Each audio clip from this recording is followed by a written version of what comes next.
महाभारत के रचयिता ऋषि वेदव्यास के पिता महर्षि पराशर ने यहां तप किया था।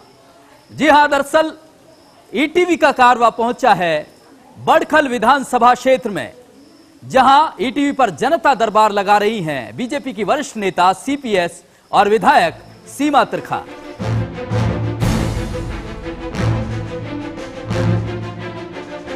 जी हां, बड़खल विधानसभा क्षेत्र में हम हैं। बड़खल की बात बता दें आपको कि दरअसल फारसी में बड़खल का अर्थ होता है कि कोई बाधा नहीं, लेकिन उसके विपरीत यहां सब कुछ है। बाधाओं से घिरा हुआ है बड़खल क्षेत्र।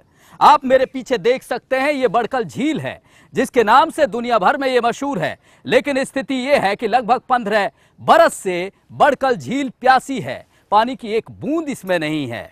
दूसरी बड़ी बात बता दें बड़खल की कि सूरज कुंड मेला अंतर्राष्ट्रीय मेला है, लाखों लोग वहां आते हैं, ये भी बड़खल हल्के में ही लगता है। लेकिन अफसोस की बात यह है कि समस्याओं का यहां अंबार है, चाहे पानी निकासी की बात करें, चाहे पीने के पानी की बात करें। और दूसरी बड़ी बात यह कि यहां अवैध खनन का जो मामला है वो बेहद गंभीर है। बताया जाता है कि बड़खल लेक सूखी तो उसका भी बड़ा हाथ रहा। जल माफिया यहां सक्रिय हैं, पानी यहां से अवैध तौर से ले जाकर दिल्ली में सप्लाई किया जाता है। अब बड़ा सवाल यही है कि क्या बड़खल हल्के की जो विधायिका हैं, जो यहां के नुमाइंदे हैं, वो इन समस्याओं से इस हल्के को निजात दिला पाएंगी?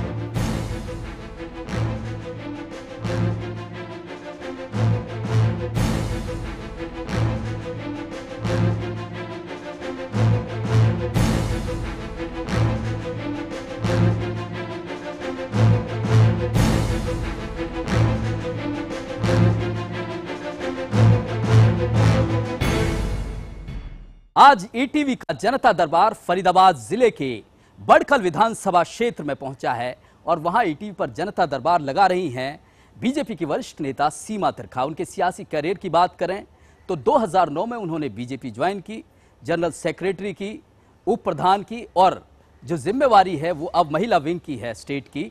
इसके अलावा वो पार्षद भी रही हैं। सीपीएस की जिम्मेवारी से उन्हें नवाजा गया है। सबसे बड़ी बात यह है, शिक्षा मंत्रालय की बात करें, चाहे टूरिज्म हॉस्पिटैलिटी की बात करें, उनमें मदद का उन्हें जिम्मेदारी दी गई है, उन्हें भार मिला है।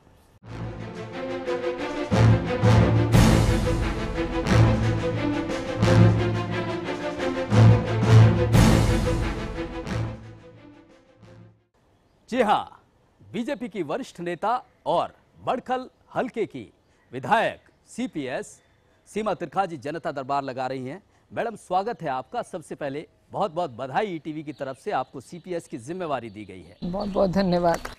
पहला और बुनियादी सवाल यही है कि बड़ी उम्मीदों के साथ यहाँ के लोगों ने आपको चुना, लेकिन 9 महीने की सरकार हो गई है आपकी। यहाँ के लोगों को क्या मिला? आपको सीपीएस की जिम्मेवारी भी मिल गई, आप विधायक भी हो गई, यहाँ के लोगों को क्या मिला? देखिए, मैं एक चीज़ मानती हूँ, अपनी बात रखूँ उससे पहले मैं इस हलके के साथ साथ, बड़खल क्षेत्र के साथ साथ फरीदाबाद की तमाम जनता का धन्यवाद करना चाहती हूँ कि पूरे फरीदाबाद ज़िले में मात्र एक सीट ये ऐसी थी जिस सीट के लिए पूरे ज़िले से हर कार्यकर्ता ने और कहूँगी हर निवासी ने पूरा सहयोग दिया। तो मैं धन्यवाद करना चाहती हूँ। आपके सवाल के जवाब में सबसे बड़ी अचीवमेंट जो मैं मानती हूँ यहाँ पर, वो सबसे बड़ी अचीवमेंट ये कि करप्शन फ्री एरिया बना है ये। दूसरी बात, मैं जो काम ही नहीं हो रहे हैं तो नहीं, मैं आपको करप्शन तो तब होगी जब मैं आपको इसका पूरा ब्यौरा धीरे धीरे साथ देती जाऊंगी। दूसरी बड़ी बात ये कि इस पर्टिकुलर बेल्ट में, इस विधानसभा में भरपूर हर तरीके की गुंडागर्दी का राज था। हर किस्म का अन्याय, हर किस्म का अत्याचार यहाँ के आम आदमी के साथ भी था। आपको हैरानी होगी जान करके, अगर आप अपनी ही पिछली खबरें देखेंगे तो यहाँ पर भरे बाजारों में, जहाँ पर जनता उन्हें लगातार चुनती रही, नहीं चुनना, अब इस तभी तो जनता ने जनादेश बदला कि पूरे भरे बाजार के अंदर 3 से ज़्यादा बार गोलियां चल गई और लोगों को घायल हुए और लोग एडमिट हुए। इन सब चीज़ों के खिलाफ, बहुत सारी और पहलुओं के खिलाफ, जो कि जिसमें कि हमारी महंगाई और अन्य चीज़ें जो हम जोड़ते चले जाएंगे, जनता ने अपना जनादेश भारतीय जनता पार्टी के हक में दिया और आज मैं ये बात बोल सकती हूँ और जनता इस चीज का आभास करती है कि कानून व्यवस्था सुधरी है। कानून व्यवस्था इतनी सुधरी है कि आम आदमी निर्भीक होकर के, अभय होकर के, निर्भय होकर के आराम से अपना काम क्रियाकलाप में, दिनचर्या में जा सकता है। और दूसरी उपलब्धि की बात करें, और दूसरी उपलब्धि आपको बताती हूँ कि यहाँ पर इस विधानसभा से विशेषकर बहुत बड़ा सिस्टम जो पानी माफिया के रूप में जाना जाता है वो इसी विधानसभा में है। और आम नागरिक जो था वो पानी से परेशान था और यहाँ के पानी का व्यापार बहुत तगड़ा था। लेकिन आज मैं ये बात बोल सकती हूँ कि क्योंकि अभी 9 महीने का समय हुआ है और 9 महीने में मैं ये नहीं बोल पाऊंगी कि मैंने हर घर में पानी दे दिया, लेकिन ऐसा मैं बोल सकती हूँ कि 9 महीने के समय में हमने बहुत जगह पर पानी दिया, बहुत जगह। जल माफियाओं पे लगाम नहीं लगी है? नहीं, जल माफियाओं पे लगाम देखिए पूरी तरह से नहीं लग पाई है, मैं मानती हूँ पूरी तरह से नहीं लग पाई है, लेकिन बहुत हद तक लगी है। सड़कों की बदहाली अपने आप में ये कहती है कि जो सरकार, जो बदलाव से जिन लोगों ने वोट दिया था कि बदल गई है सरकार, वो सड़कें बयान नहीं करती। बुरी स्थिति है आपके हल्के में। जायज़ बात आप बोल रहे हैं। 2 चीज़ें रही कि देखिए सड़कों के हमने वर्क ऑर्डर भी कराए हैं, टेंडर भी, कुछ जगह पे टेंडर हुए हैं, कुछ जगह पे फाइल्स प्रोसेसिंग में है। लेकिन सबसे बड़ी बात जो होती है कि आज ये जो चौमासे का ऋतु बनी और उसमें भी कभी सूखा होता है बरसाती सावन के महीने में, तो इस बार तो सावन के बिना भी सावन रहा है। तो ये जो प्राकृतिक वातावरण है, ऐसे वातावरण में आप सड़क को जगह नहीं दे सकते हैं, आप केवल उनकी मेंटेनेंस कर सकते हैं। आपके संज्ञान में है, उनके टेंडर हो चुके हैं, वो जल्दी दुरुस्त हो जाएंगे, ये आप बात। मौसम बदलने के साथ साथ बहुत सारी जगह पर तब्दीली दिखेगी।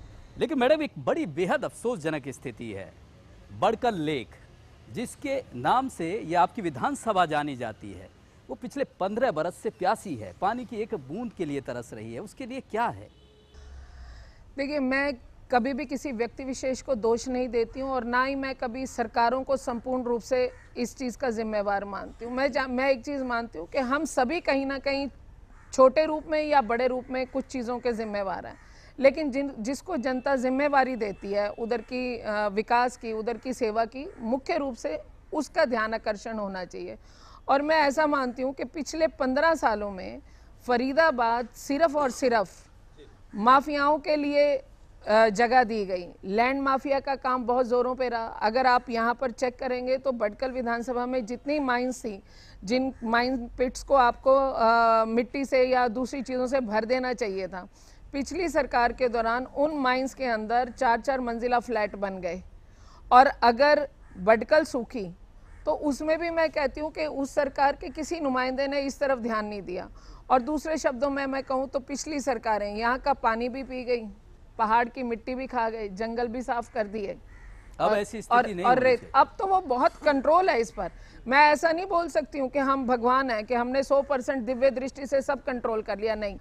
झील के लिए देखिए, अभी हमारे मुख्यमंत्री जी आए थे इसी विधानसभा में, तो उन्होंने एक विशेष वो धन भी दिया, 10 लाख का एक उन्होंने पैकेज दिया कि वो ताकि यहाँ की DPR बनवा सकें। और इसके साथ साथ हमारे जो टूरिज्म मिनिस्टर हैं ऑनरेबल श्री रामविलास शर्मा जी, उन्होंने भी पीछे हम लोग सभी साथ एक मीटिंग ली थी जो इसके लिए काम करने के लिए, रिसर्च करने के लिए एक टीम बना दी गई है। और उस टीम के माध्यम से जो नतीजा आएगा, तो मैं ऐसा नहीं समझती हूँ कि हमें। आप तो हल्के में रही हैं, यहाँ के लोगों में रही हैं, बड़कल को आप जानती हैं।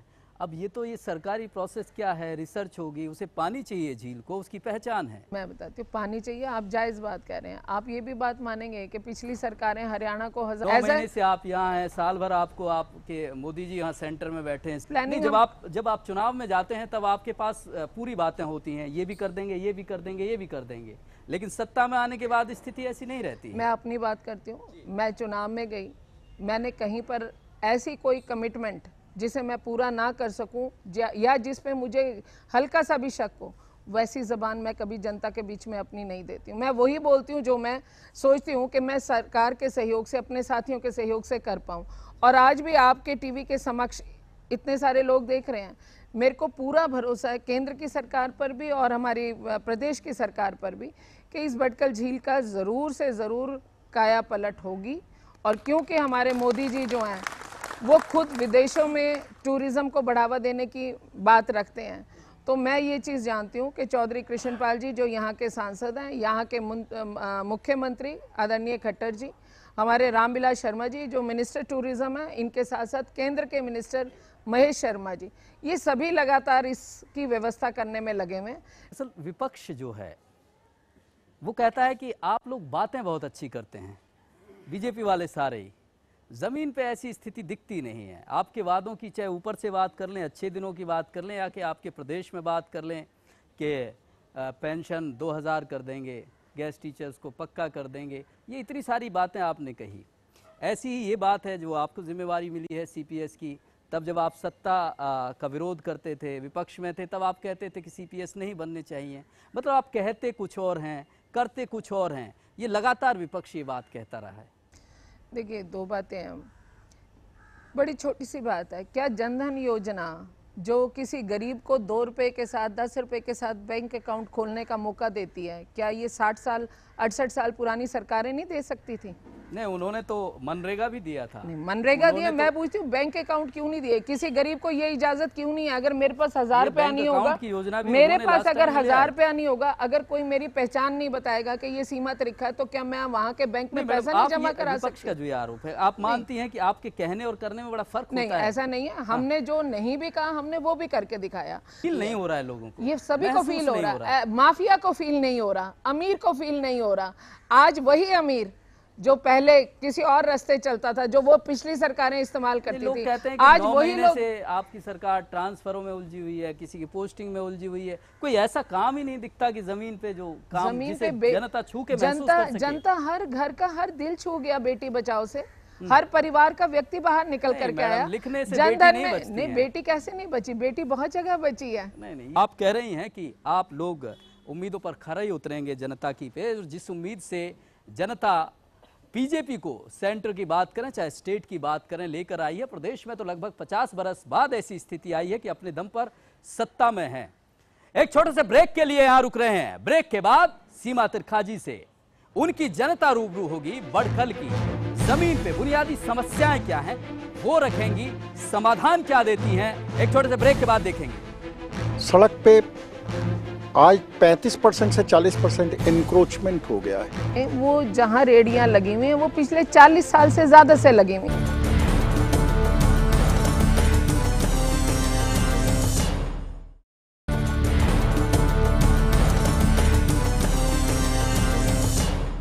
ब्रेक के बाद स्वागत है आपका। ईटीवी पर जनता दरबार देख रहे हैं आप। बीजेपी की वरिष्ठ नेता, बड़खल हल्के की विधायक सीमा तिरखाजी जनता दरबार लगा रही हैं, अपनी जनता से रूबरू हैं। क्या कुछ समस्या हैं? लगभग 38,000 वोटों से उन्हें यहां की जनता ने अपना नुमाइंदा बना है, और उनकी समस्याएं क्या हैं वो सुन लेते हैं। जी रखिए अपनी बात। तो अभी मोदी जी ने प्रोग्राम शुरू किया पानीपत में, बेटी बचाओ बेटी पढ़ाओ पे, क्या उस पर आप प्रकाश डालेंगे? कुछ रोशनी डालेंगे उन बातों पे? क्या सुविधाएं दी हैं महिलाओं को, बेटियों को? जी, बड़ी बात यही मैडम हम बात कर रहे थे कि बेटी बचाओ, ये जो आपने जो ये प्रोपेगेंडा शुरू किया, जमीन पे तो कुछ दिखता नहीं उसका।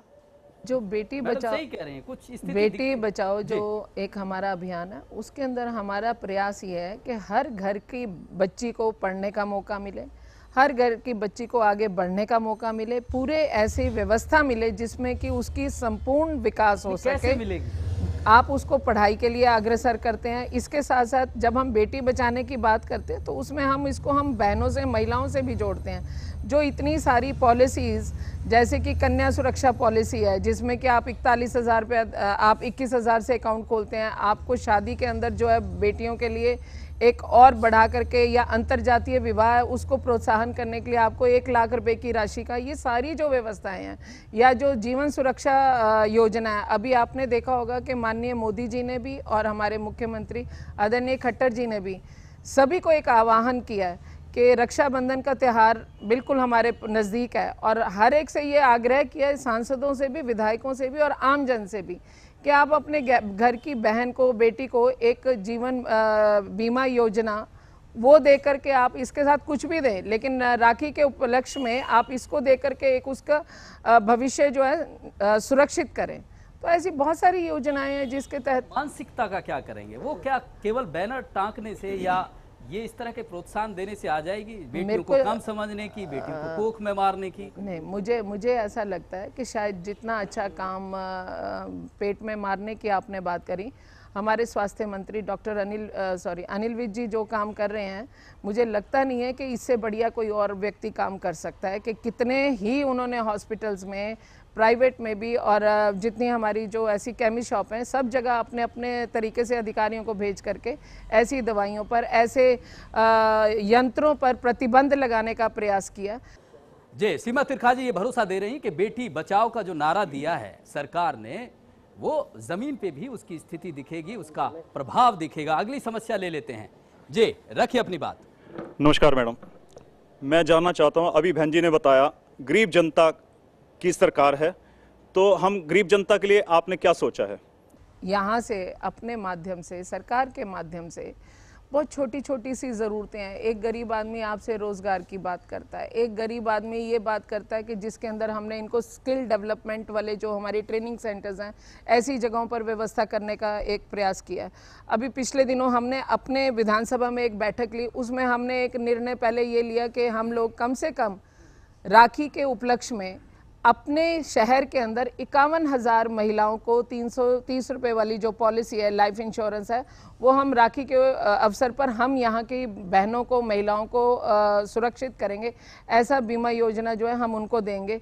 और इसके साथ साथ पढ़ाई में, या जैसे मैंने अभी बताया कि अभी हम बच्चों को साइकिलें बांट करके ही आ रहे हैं, तो ऐसी जितनी व्यवस्थाएं हैं हम उसको और पुरजोर से वो रोजगार जमीन की क्या स्थिति रहेगी? क्या रोजगार प्लानिंग है भटकल हल्के में? भटकल गरीब हल्के में लोगों को अगर रोजगार नहीं होगा तो जाहिर सी बात है उनका लिविंग स्टाइल है, स्टैंडर्ड है, वो बढ़ना नहीं। भटकल हल्के की बात यह है कि हमारे पास ये एक इंडस्ट्रियल टाउन है, जबकि अब फिर आप बोलेंगे कि पिछली सरकारों की बात करते हैं, पर क्या है कि हमें धरोहर में जो मिला है, ये जो कैंसर हमें मिले हैं, हमें इन कैंसर्स को ट्रीट करना है, तो उसके अंदर हमें ये भी मिला है कि यहाँ से फैक्ट्री पलायन कर गई, बहुत बड़ा हिस्सा तो जो है फैक्ट्रियां वापस ला करके हमारा पूरा प्रयास चल रहा है। और आज भी हम अपने यहाँ पर बच्चों के बायोडाटाज लेते हैं, उनको उनकी शिक्षा के अनुरूप, उनके अंदर जो भी कला है, जो भी वो जिसमें विशेषज्ञ हैं, उसके अनुरूप हम उनको काम भी दिलाने का प्रयास कर रहे हैं और बहुत से लोगों को दिलवाया भी है। चलिए, लगातार सीपीएस सीमा तिरखा जी ये बात कह रही हैं कि गरीब लोगों के लिए योजनाएं भी हैं और ख़ास तौर से अपने लेवल पे वो कोशिश करती हैं कि जो उनका टैलेंट है, जो उनकी प्रतिभा है, उनके हिसाब से रोजगार दिलाने में मदद कर रही हैं और उन्होंने की भी है। अगली समस्या ले लेते हैं। जी, रखिए अपनी बात। मैडम, मेरा आपसे सवाल ये है कि भ्रष्टाचार मुक्त सरकार देने का आप लोगों ने वायदा किया है, बहुत अच्छी बात है, उसके असर भी दिख रहे हैं, लेकिन अभी आपने एक पानी माफिया की बात करी। क्या आपको मालूम है कि आज की डेट में फरीदाबाद शहर के अंदर एक और माफिया पूरी तरह से अपने पैर जमा चुका है, जिसे हम कहेंगे ट्रांसपोर्टेशन माफिया, जो आप ही के सरकारी सभागार के सामने से रेगुलर सुबह टैक्सियां चलती हैं, हादसे होने के पूरे चांसेस हैं, रास्ते में किसी तरीके का कोई भी ऐसा कृत्य हो सकता है जिसके लिए आप लोग जवाबदारी आप लोगों की बनेगी। और अभी हमारे ही समय में, आप ही की सरकार के समय में उबर कांड जैसा कांड हो चुका है, लोकल ट्रांसपोर्टेशन की एब्सेंस में ये सब हो रहा है, उसके बारे में आप क्या कहें? जी, बड़ी बात कही है इन्होंने। आप कानून व्यवस्था की बात कर रहे थे, ये जो ट्रांसपोर्ट की स्थिति इस तरह की है, तो फिर कहाँ आप बात कर रहे हैं कि व्यवस्था सुधरी है, कानून को लोग मानते? जायज़ बात बोली है इन्होंने। कुछ समय से मैंने भी ये नोटिस किया है कि उस पर्टिकुलर पॉइंट पर गाड़ियां रुकनी शुरू हो रही हैं, क्योंकि एक बड़े लंबे समय से वो चलता हुआ सा एक मानसिकता सी जो बनी हुई है, जिसको आप भी बोल रहे हैं, इस मानसिकता को कुरेद पाना, इस मानसिकता को दोबारा से सही जगह पर ला करके खड़ा करने में, कानून व्यवस्था में मैं कह रही हूँ, उसको लेकर आने में थोड़ा सा समय लगता है। और ट्रैफिक पुलिस की मदद से हमने यहाँ पर जो इन्होंने बात करी, मेरा ध्यान पहले किसी ने आकर्षित किया इस तरफ, और मैंने यहाँ पर निर्देश भी दिए कि इन लोगों के लिए जो ऐसी गाड़ियाँ जो यहाँ से गुड़गांव लेकर के जाती हैं पैसेंजर्स को, या वहाँ से यहाँ लेकर के आती हैं, उनके लिए पॉइंट्स बनाए जाएं, जिससे कि ना तो यात्री को दिक्कत हो और ना ही ऐसी गाड़ियों को जो ऐसा रोजगार कर रहे हैं, ना ही उन लोगों को कोई दिक्कत। ये आप ट्रैफिक पुलिस को ये सूचित कर चुकी हैं, उनके संज्ञान में ला चुकी हैं? मैं आपको बताऊं, मेरी आज बात हुई थी एक इस पॉइंट को लेकर के, और एक हमारा लकड़पुर की तरफ से पॉइंट आता है जहां पर लगातार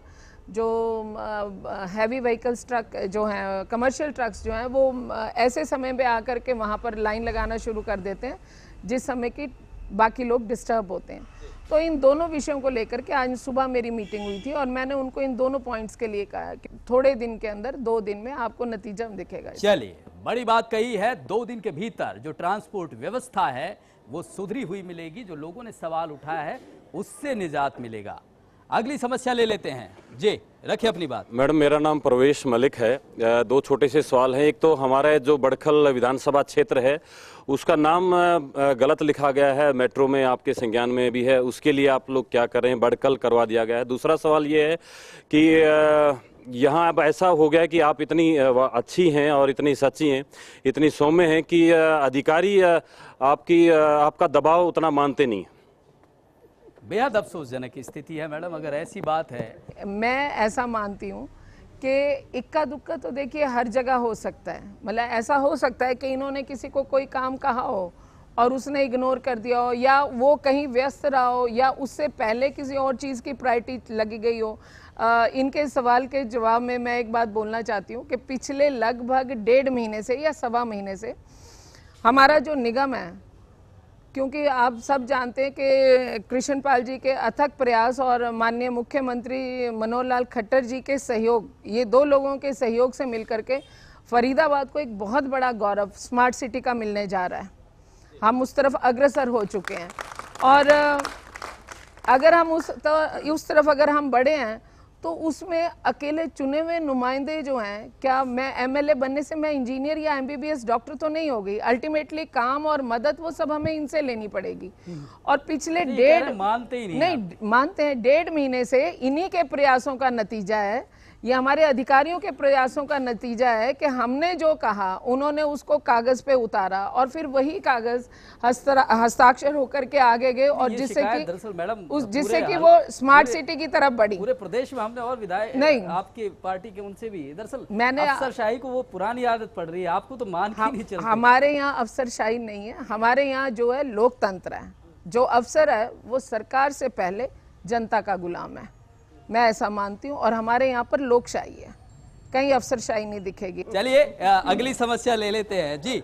धन्यवाद मैडम जी, रखिए अपनी बात। आपने ट्रांसपोर्ट का 2 दिन में सॉल्व करने के लिए बोला, उसके लिए धन्यवाद। एक छोटा सा प्रश्न मैं उठाता हूँ। पिछले काफ़ी समय से पिछली सरकार, नई सरकार, सड़क पे आज 35% से 40% इंक्रोचमेंट हो गया है, जिसकी वजह से आपने देखा होगा एक बार 1 नंबर में आग लगी थी। अभी हाल में ही आप भी थी वहाँ पे, हम लोगों ने बहुत भाग दौड़ की। अगर आप थोड़ा सा इंक्रोचमेंट पे ध्यान देंगे और थोड़ा सा इंक्रोचमेंट कम कराएंगी तो शहर की थोड़ी व्यवस्था जी जवाब ले लेते हैं मैडम से। मैडम, ये आप कह रहे थे कि कानून व्यवस्था सुधरी है, इंक्रोचमेंट यहाँ हो रहा है, ट्रांसपोर्ट की व्यवस्था ठीक नहीं है, लोगों का कहना है अफसर आपकी सुनते नहीं, स्थिति क्या है? जिस इलाके की बात कर रहे हैं उस इलाके में वो जहाँ रेडियां लगी हुई हैं वो पिछले 40 साल से ज्यादा से लगी हुई हैं। आप बताइए, ये बात गलत तो नहीं मैं कह रही? वो 9 महीने से भी लग रही हैं, 9 महीने से नहीं, वो बताएंगे 40 साल से ज्यादा हो गए उधर रेडियां लगे हुए, है ना? ज्यादा हो गए ना? नहीं, मैं आपके सुझाव, आपके इस उत्तर पर आ रही हूँ कि जो चीज 40 साल पुरानी है उसकी जड़ें काटने में थोड़ा तो समय दो। 60 महीने नहीं मैं कहूंगी आपको, क्योंकि 60 महीने का तो समय दिया है। व्यवस्थाएं जो हैं ये बहुत जल्दी इनको अपना शहर बदला दिखेगा। बड़ी बात आपने कही है। दरअसल इस समस्या को जड़ से खत्म करना चाहती हैं। ये एक संवेदनशीलता उन्होंने दिखाई है, गंभीरता दिखाई है कि बड़कल हल्के की जो भी समस्याएं हैं उसमें वक्त इसलिए लग रहा है कि स्थायी समाधान करना है, परमानेंट सॉल्यूशन करना है। मैडम, बहुत बहुत शुक्रिया, आपने ईटीवी पर जनता दरबार लगाया। जिस तरह से बात की उन्होंने कि बड़कल हल्के की बात हो, चाहे समस्या जल माफिया की हो, चाहे पीने के पानी की बात हो, सड़कों की बात हो, वो किसी भी कीमत पर हल की जाएंगी। सरकार से जो भी उनकी तरफ से बात की जाएगी उसको लेकर, जनता को लेकर, यहाँ की जनता को लेकर कोई परेशानी नहीं होने दी जाएगी। ईटीवी के जनता दरबार में फिलहाल इतना ही। फिर मिलेंगे आपसे आपके नुमाइंदों के साथ कहीं और। तब तक के लिए नमस्कार।